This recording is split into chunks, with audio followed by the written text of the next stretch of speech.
It is so beautiful to be here, to be in our church, isn't it?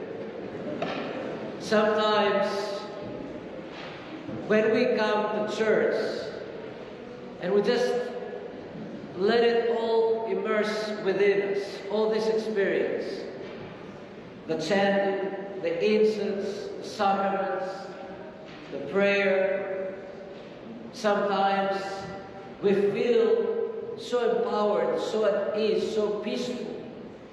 And we come here, each one of us, for different reasons. Sometimes we come to ask something, to pray for someone, pray for ourselves and our loved ones. Sometimes to just say thank you. This is the reason why this one leper came back, as we see in this beautiful icon, the second icon that we have, the miracles of Christ depicted, the one with the 10 lepers right here, who came back just to say thank you. And he fell on his knees and he praised God. And Christ asked, where are the other 9? I cleansed 10. There were 10 lepers. For those who don't know, leprosy was a very painful disease. And until last century, and even in some parts of the world, even until to this day, there is leprosy. And I don't have to describe it, but seeing somebody's own flesh fall apart, and the deformation of the beautiful gift of the human body that God has given us, and the pain, the anguish, and the fact that lepers had to be quarantined for life. We feel bad if somebody got sick during these last 2 years and had to quarantine and don't see if they couldn't see the loved ones, or some elderly who, because their children work and see a lot of people, don't see their children or their grandchildren. But leprosy was exactly like that and worse. These 10 lepers were outside the city. They could not even see anyone, not even the loved ones. And Christ goes up to them, says, go and show yourselves to the priests. Why? Because even the priests of the temple had abandoned them. They didn't care for them. They thought that leprosy and other diseases, were a punishment. That was the Jewish belief at the time. That they were a punishment.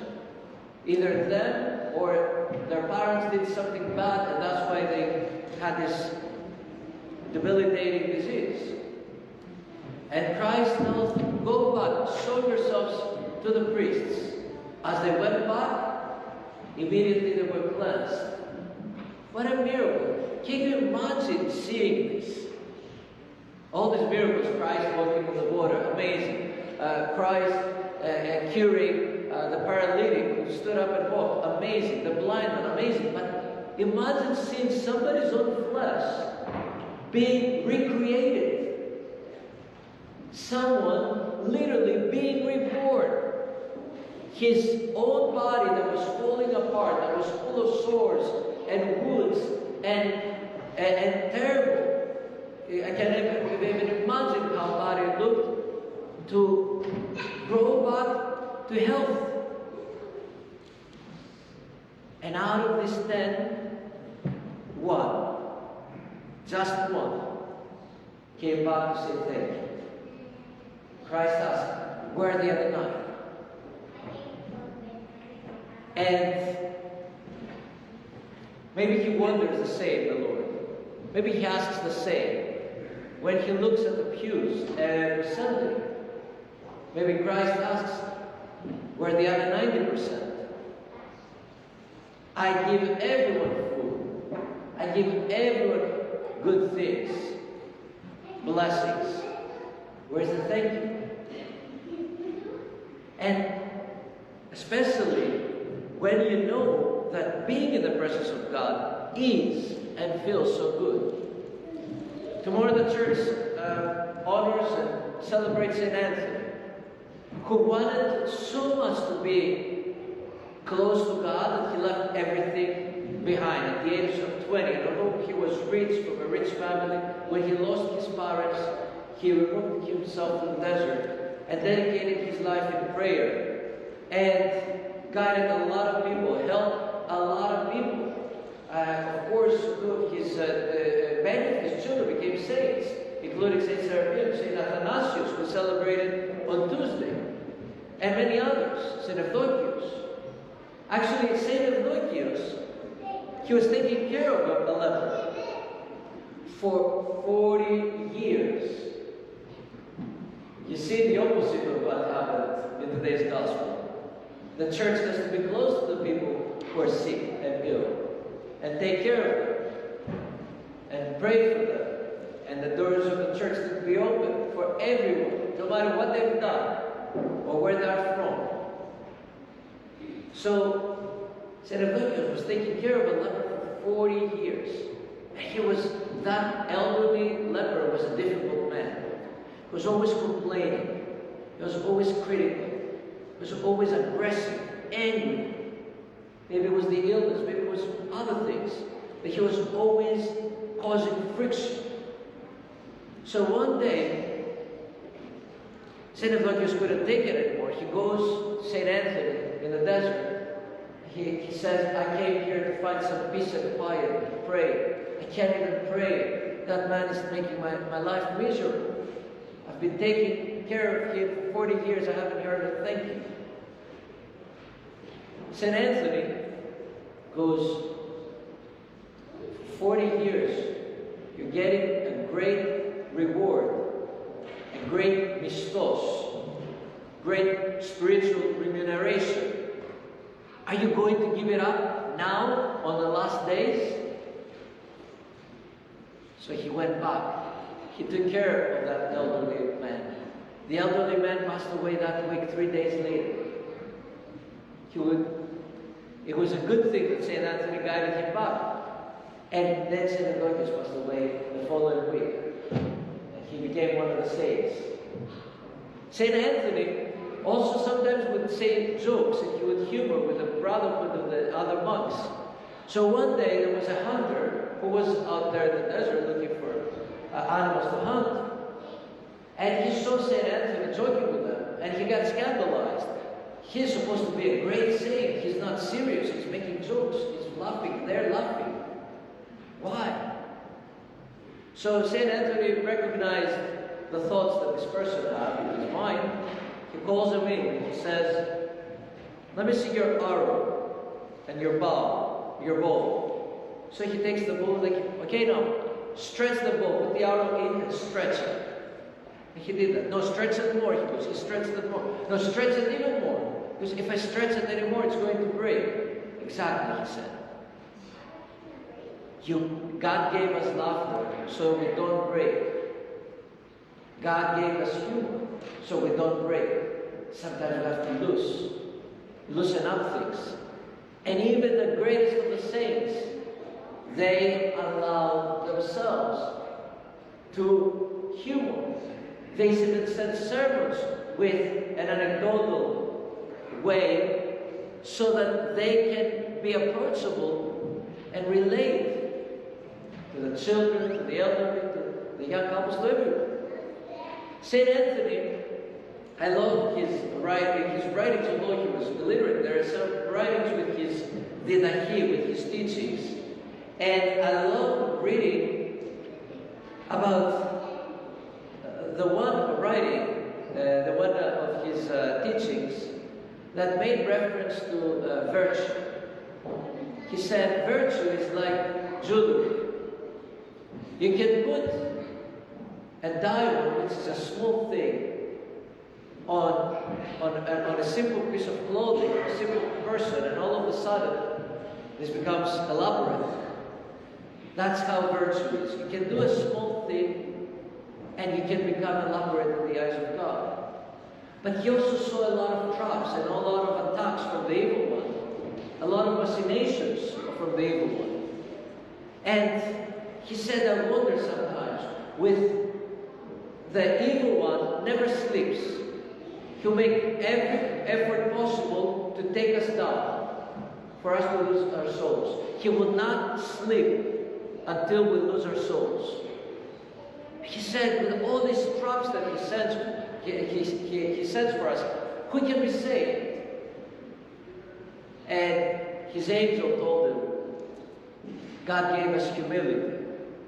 God gave us repentance. Those are the bridges that take us over those terrible traps of the evil one. And a lot of times, St. Anthony, because he lived 105 years, he passed away on January 17th of the year 356.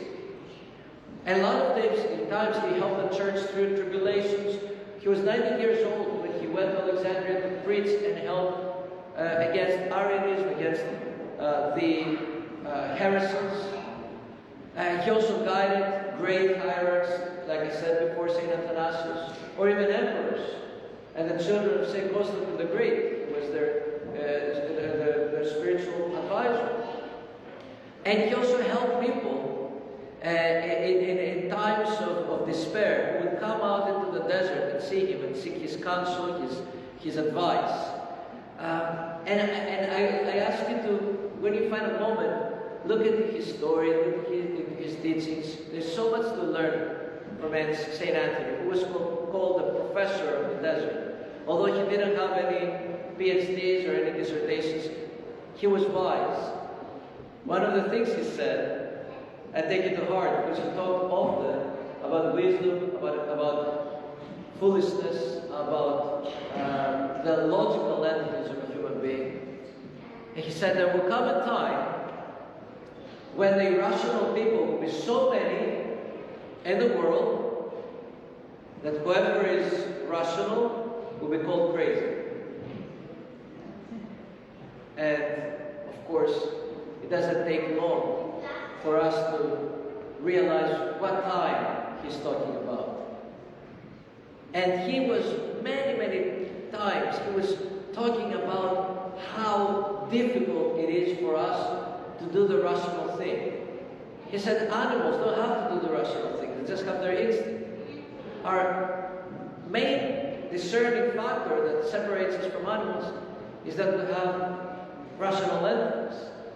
I was reading the book of Wisdoms of Sirah last night, and as I opened my Bible, just looking for what to read, I came into that phrase, a beautiful phrase that says, trying to give advice to a foolish person is trying to make great pottery using broken pieces and glue. And it's a futile endeavor. So St. Anthony is talking to us to be smart. And he's advising us to be smart. Think about it. Who is really intelligent? A person who says, I will do nothing, spiritually speaking. I will totally overlook my soul, and I will just enjoy this 40, 50, 60, 70, 80 years, or whatever each one of us lives. Or I will take care of my soul, and I will enjoy an eternity of blessings. Who's really the smart one? Because in today's society, Christians are called many names. Radicals, fundamentalists, backwards people, this, that, and everything that relates to the not smart, not intelligent people. But in reality, who is the intelligent one? St. Anthony said, when there's something wrong with you, you go, you fix it. If there's something wrong with your eyes, you go to the eye doctor. Your teeth hurt, you go to the dentist. If your hair is not good, you go to the barber, you go to the hairdresser. We fix things that we see, but we don't do the same for our soul oftentimes. So fix it, he said. Be smart. Be wise. And I love the fact that we have our saints to teach us. And our children will benefit from this. Because we have a wealth of wisdom in our disposal, in our possession. Take it in, invest in it, make it yours, make it ours. with the grace of St. Anthony, who said, and that was my favorite thing, if you have nothing to say to God, say thank you. That's like that one Samaritan leper.